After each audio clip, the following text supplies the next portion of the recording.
Soyez les bienvenus pour ce culte. Nous allons prendre du temps pour ouvrir la parole de Dieu. Mais nous allons aussi prendre du temps pour le louer, l'adorer à travers quelques chants. Alors, sans plus tarder, je vous invite tout simplement à avoir vos cœurs bien ouverts. Parce que Dieu a un message pour votre vie, pour votre foyer, pour votre situation. Dieu vous aime et ça, il va vous le démontrer par la suite.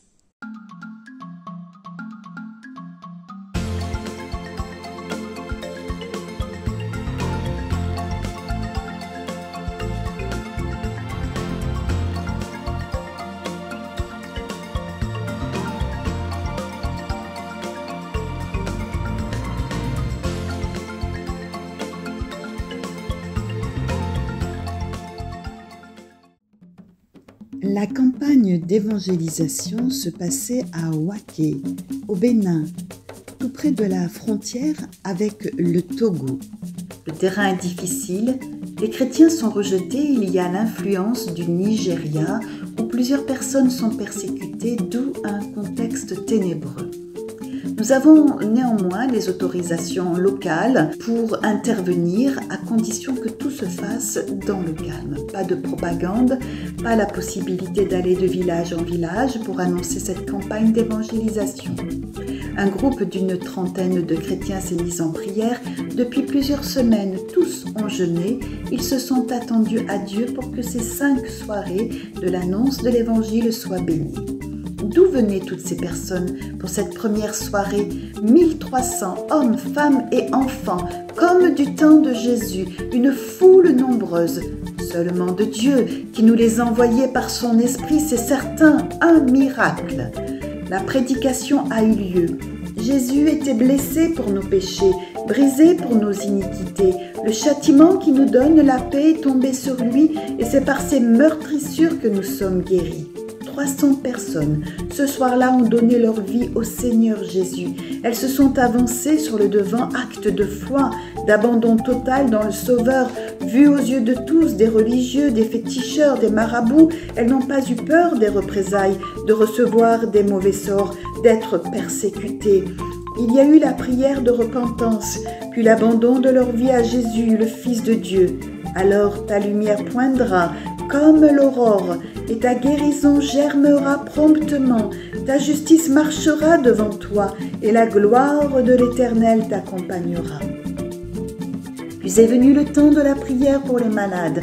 Par centaines, ils se sont manifestés. Voici les miracles qui accompagneront ceux qui auront cru.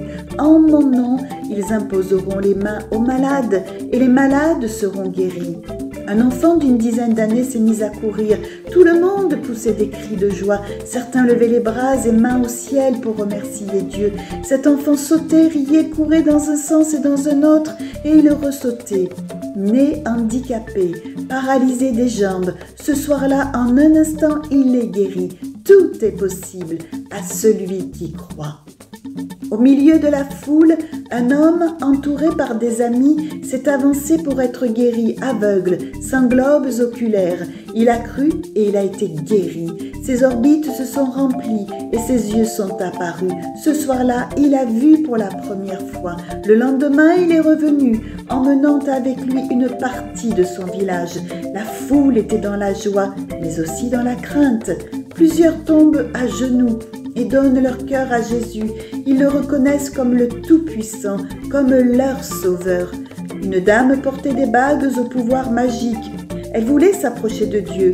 Il lui a été demandé de les ôter. Elle avait peur de le faire. Elle est repartie chez elle bien malheureuse, mais dans la nuit, elle a fait un acte de foi. « Oh Dieu, viens me secourir !» Elle donne sa vie à Jésus, elle pleure sur sa misère, elle enlève ses bagues maudites, elle s'en sépare définitivement. Le lendemain, elle témoignait en disant que les angoisses et les oppressions et ses idées de suicide qu'elle avait depuis plusieurs années avaient complètement disparu. Oui, si donc le Fils vous a franchi, vous serez réellement libre. Une jeune fille sourde et muette de naissance et connue de tout son village va être guérie instantanément. Elle va s'adresser à Dieu dans sa langue maternelle pour le remercier, pour le louer, comme si elle avait su s'exprimer toute sa vie. « Je te guérirai, je panserai tes plaies, dit l'Éternel. » La foule est dans l'émerveillement et la gloire de Dieu nous est partagée. Une dame toute boursouflée de la tête aux pieds arrive très timidement et veut qu'on lui impose les mains. Elle est remplie d'œdème, elle souffre beaucoup. Avant même que la prière soit finie, elle est guérie. Elle n'est pas venue vers un guérisseur ni un féticheur. Elle pleure, elle reçoit l'amour de Jésus dans sa vie et elle comprend qu'il est mort à la croix pour elle. Son cœur est plein de reconnaissance. Mon âme bénit l'Éternel et n'oublie aucun de ses bienfaits. C'est lui qui pardonne toutes tes iniquités, qui guérit toutes tes maladies. Pour celui qui est dans la souffrance, la parole de Dieu dit, l'Éternel le soutient sur son lit de douleur. Tu le soulages dans toutes ses maladies. À Waké, ces soirs-là, Dieu a béni, Dieu a sauvé, Dieu a guéri. Jésus-Christ est le même hier, aujourd'hui, éternellement. Alors, puisses-tu croire et dire, tu me rétablis, tu me rends à la vie.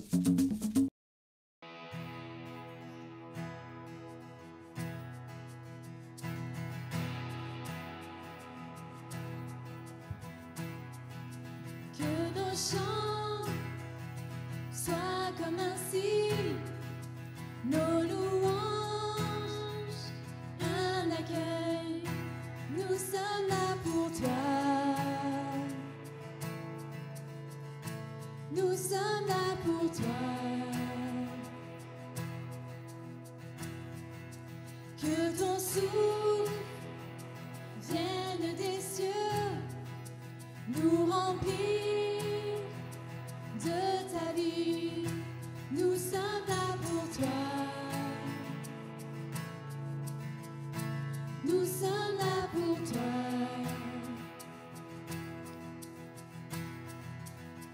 Nos cœurs sont ouverts au tien, nous ne te cachons rien.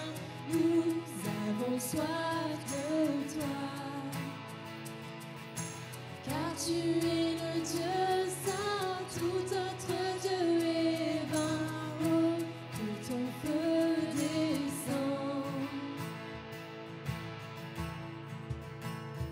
Que nos cris soient comme un hymne, que ton chant retentisse. Nous sommes là pour toi. Nous sommes là pour toi. Avec force, dis un seul mot et les morts revivront. Nous sommes là pour toi. Nous sommes là pour toi.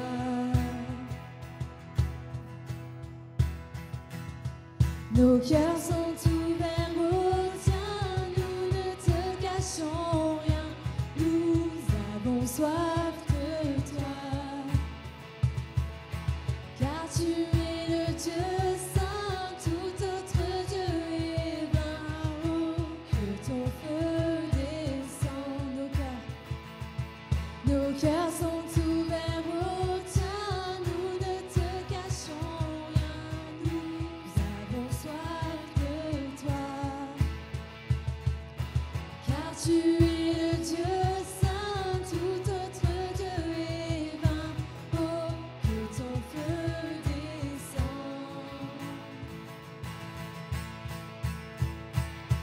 Seigneur, nous t'accueillons. Seigneur, nous t'accueillons. Ô roi et Dieu d'amour, tu es le bienvenu. Seigneur, nous t'accueillons. Seigneur, nous t'accueillons. Ô roi et Dieu d'amour, tu es le bienvenu. Que notre cœur t'adore et toute âme s'éveille. Ô roi et Dieu d'amour, tu es le bienvenu. Que notre cœur t'adore et toute âme s'éveille. Ô roi et Dieu d'amour, tu es le bienvenu.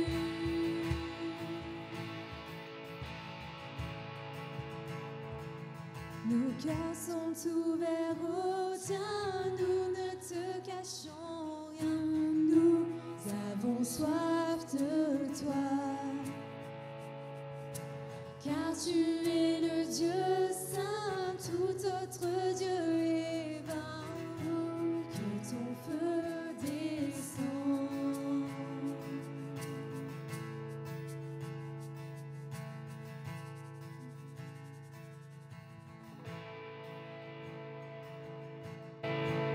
C'est autour de la parole de Dieu que nous aimons nous retrouver parce que Dieu a à nous parler. Il n'a pas changé, il est éternel. Il est aussi amour et voilà pourquoi cette parole est une bonne nouvelle aujourd'hui, mais il est saint.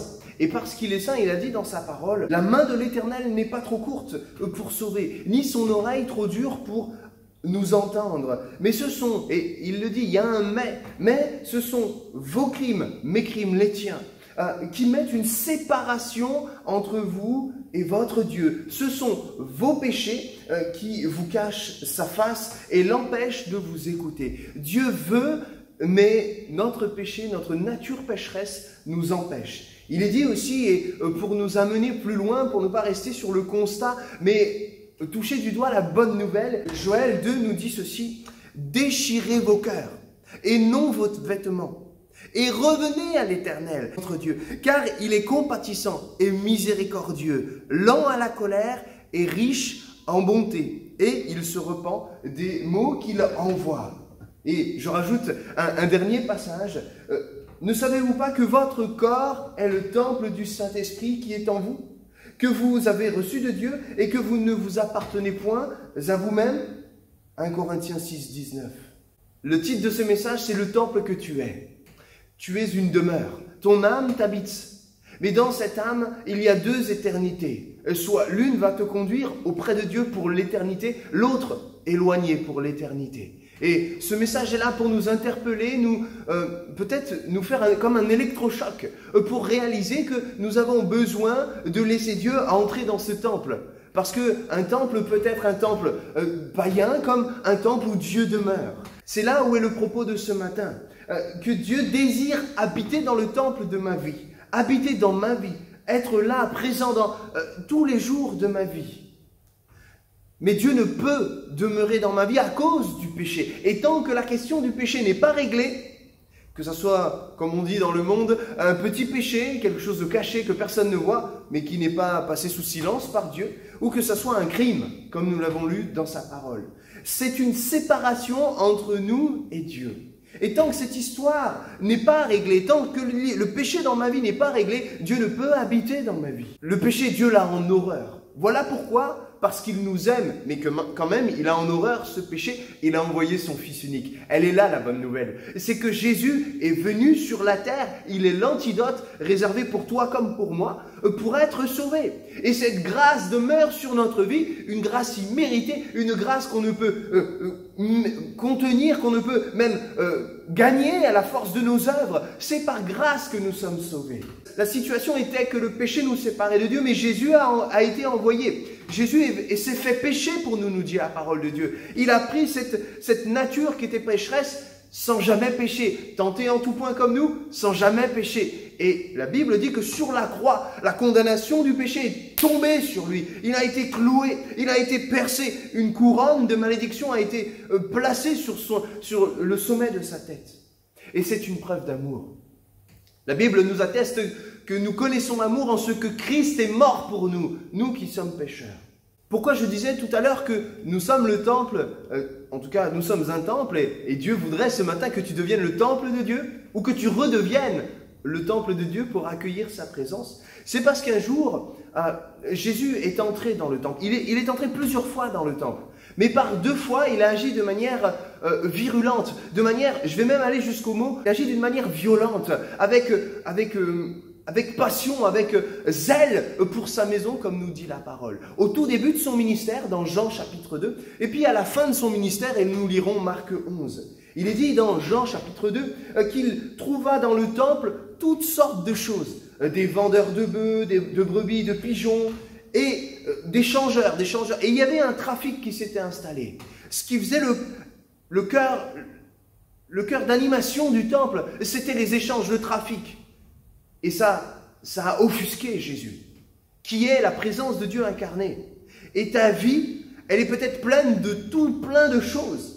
Et Dieu considère ton cœur, il sonde nos cœurs, et il n'y a rien de caché devant lui. Jésus est venu porter son regard dans le temple en son temps. Et il a vu toutes des choses innommables, des choses qui n'avaient pas leur place. Non pas qu'elles n'avaient pas leur légitimité, mais elles n'avaient pas leur place, puisqu'elles avaient pris la première place. Jésus est entré dans ce temple, et il est dit au verset 15 de Jean 2, qu'il a fait un fouet avec des cordes, et il les chassa tous hors du temple. Jésus a fait le tri, il a fait place nette, comme on peut dire. Il dispersa la monnaie des changeurs, renversa les tables.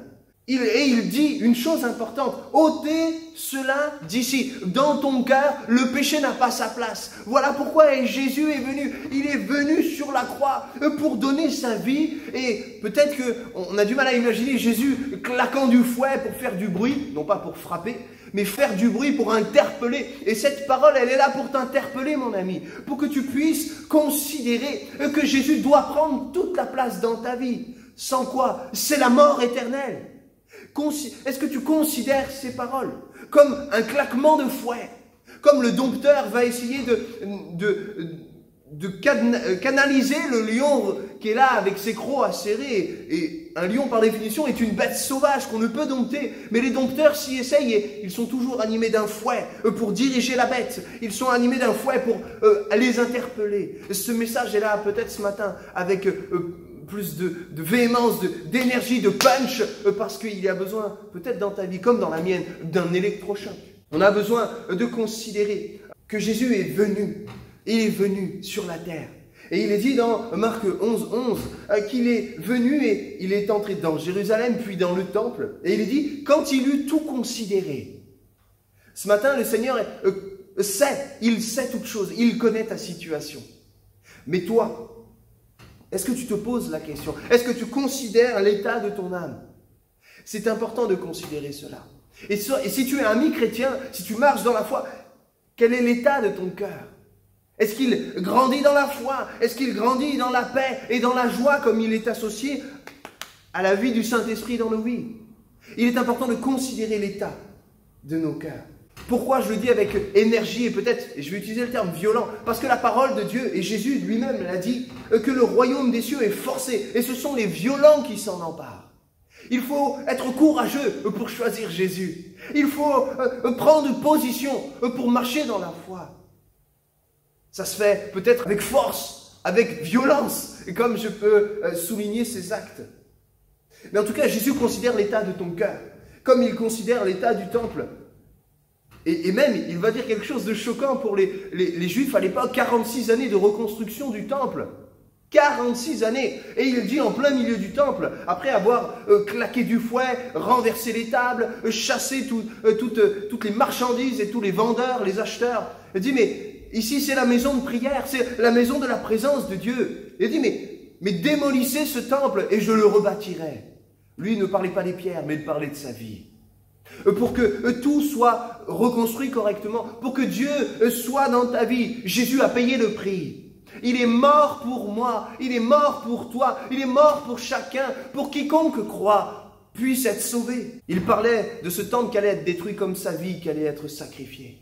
Mais le temple de ta vie doit aussi passer par cette démolition.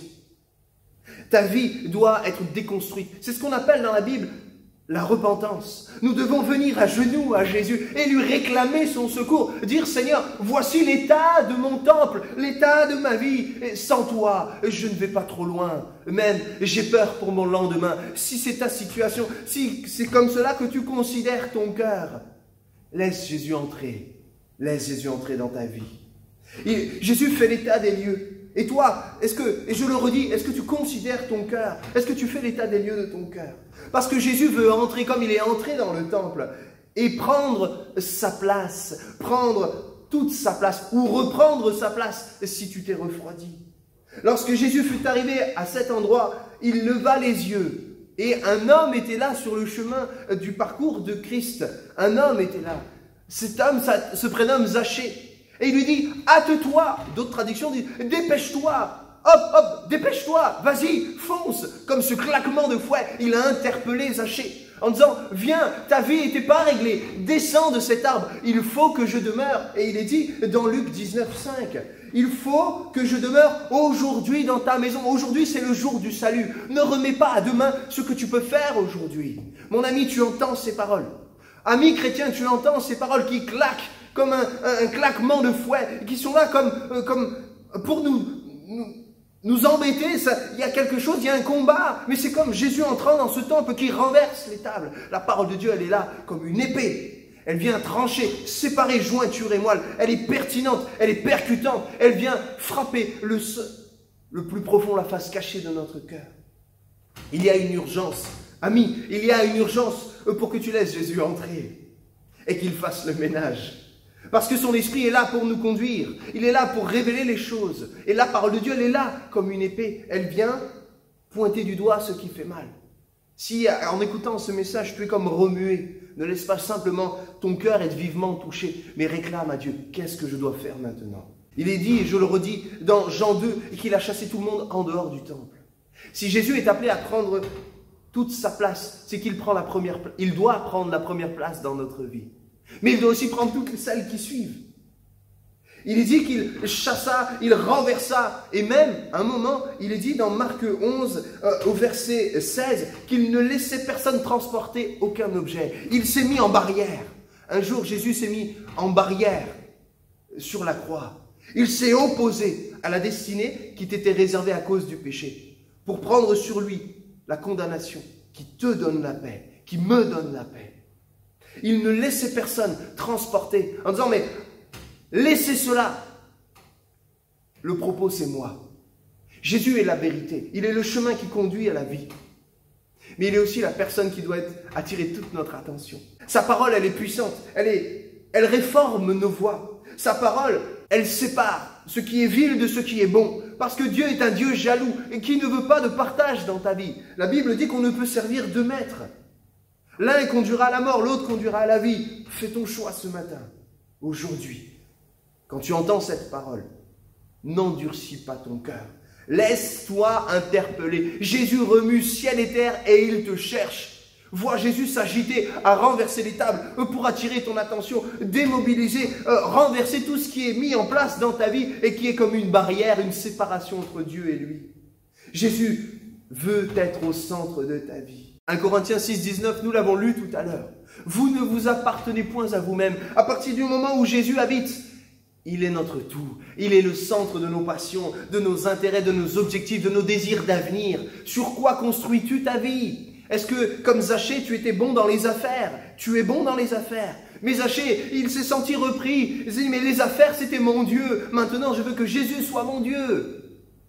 Et il a rétabli l'ordre dans sa maison. Jésus a demeuré dans sa maison. Et son cœur s'est réformé. Oui, il y a un appel qui se fait. Parce que Jésus parle à ton cœur. Quand Jésus est entré, après tout le fracas, il s'est mis à enseigner, il a parlé.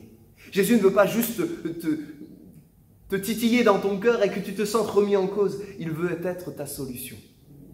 Il est dit que la maison, ce temple qui était physique, il disait, mon Père, Dieu dans le ciel, a appelé cette maison pour être une maison de prière pour tous les peuples. En disant cette phrase, Jésus fait deux reproches à la population juive de l'époque. Dieu n'est plus au centre, ce sont les trafics. C'est devenu une caverne où on fait le trafic. Et même pire, spirituellement, on est dans un trafic, un échange. Dieu, si je te prie, tu me réponds. Si je jeûne, alors tu me bénis. Ils étaient dans un trafic religieux. Et la religion, c'est être sauvé par les œuvres. Mais la foi, c'est être sauvé par grâce. Ce matin, considère tes voies. Considère peut-être ta religion. Une seule personne sauve. Aucune religion sauve. Mais une seule personne sauve, et c'est Jésus-Christ. Dieu n'était plus le centre de ce temple. Et ce qui était accessoire était devenu central. L'expression extérieure de la foi était devenue comme un trafic. Et Dieu, par l'intermédiaire de son Fils, Jésus, dira, mais c'était une maison de prière pour tous les peuples, et vous en avez fait une maison pour une élite, pour un peuple choisi. Et encore, les femmes, les enfants, tous étaient réservés seulement à la cour. Il y avait la cour des Juifs et les cours des non-Juifs. Et les femmes n'avaient même pas le droit d'aller à certains endroits. Les Juifs seuls. Et même un endroit était réservé aux principaux sacrificateurs, aux souverains sacrificateurs. Et il ne pouvait y entrer qu'une seule fois par an. Au prix de sa vie, il devait se purifier. Il y avait tout un rituel. Mais Jésus, et elle est là la bonne nouvelle. Voilà pourquoi j'ai introduit ce message par déchirer vos cœurs et non pas vos vêtements. Pourtant, il y a un vêtement, un tissu qui a été déchiré une fois pour toutes. Et c'est ce voile dans le temple qui nous permet d'entrer dans la présence de Dieu. Jésus est présence de Dieu.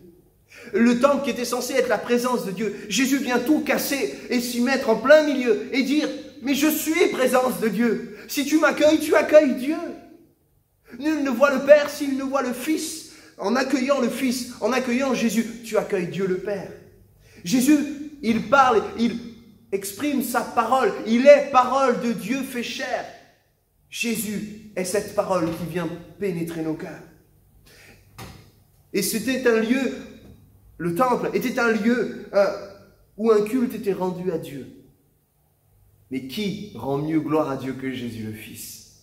En accueillant Jésus au sein du temple de ta vie, tu accueilles la gloire de Dieu, la présence de Dieu. Mon cœur doit s'ouvrir aux autres. Je le disais tout à l'heure, mon temple n'est pas c'est mon temple, moi. Et quand je m'adresse à Dieu, c'est pour moi, pour me servir. Mais celui qui accueille Jésus, son regard s'ouvre sur les autres. Il aime son prochain. Il aime Jésus et il aime son prochain. Au moment où il y a cette scène, tout ce fracas, imaginez-vous Jésus fouet à la main au début de son ministère et puis à la fin il recommence, il renverse tout cela. Imaginez que Jésus parle et il est dit que la foule était saisie par la doctrine, parce qu'il sortait, son enseignement les laissait bouche bée. J'espère que ce matin, tu ne pourras pas être... ça rentre par une oreille, ça sort par l'autre, mais que tu puisses être « Oh Seigneur, tu m'as parlé !» Alors oui, je vais être attentif à ta parole et te laisser au centre de ma vie. Et je le redis, on ne peut servir de maître. Soit c'est Dieu, soit c'est ce monde. Et on sait qui est derrière ce monde. Aujourd'hui, il y a un choix. Laisse Jésus prendre sa place, ou peut-être reprendre sa place. Laisse Jésus à la première place, au centre du temple de ta vie. Mais laisse-lui aussi toutes les autres places. Que Dieu te bénisse. J'aimerais qu'on puisse terminer par la prière. Seigneur, bénis nos vies. Seigneur, tu nous as parlé par ta parole. Je veux que ma vie soit le temple du Saint-Esprit. Je veux que ma vie, Seigneur, et nos vies puissent être le temple. Alors, viens agir par ton esprit. Viens nous convaincre de péché. Viens nous convaincre de justice. Et amène-nous à être ta maison. Oui, s'il te plaît, je te prie pour tous les amis qui pourraient être dans une tristesse quelconque, dans un défi quelconque, dans la maladie, du chagrin, peut-être même du désespoir. Je te prie que toi, tu puisses être le centre de leur vie, que tu puisses venir dans leur vie, car tu chasseras tout désespoir, tout doute. Tu donneras la paix et la joie. Je te prie aussi, Seigneur, pour que nos cœurs soient réformés dans nos voies, pour entrer dans le chemin que tu as prévu. Que ma vie puisse être une vie de louange et de prière. Que ma vie, que nos vies puissent tout simplement être d'une vie agréable, comme un parfum de bonne odeur pour toi. Je te prie, Seigneur, et je te dis merci, Jésus. Amen.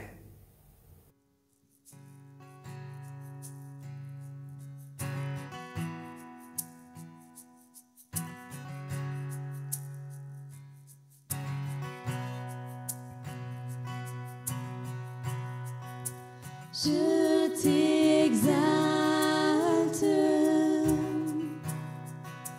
je t'exalte, je t'exalte, tu es roi, je t'exalte. Je t'exalte, je t'exalte,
Je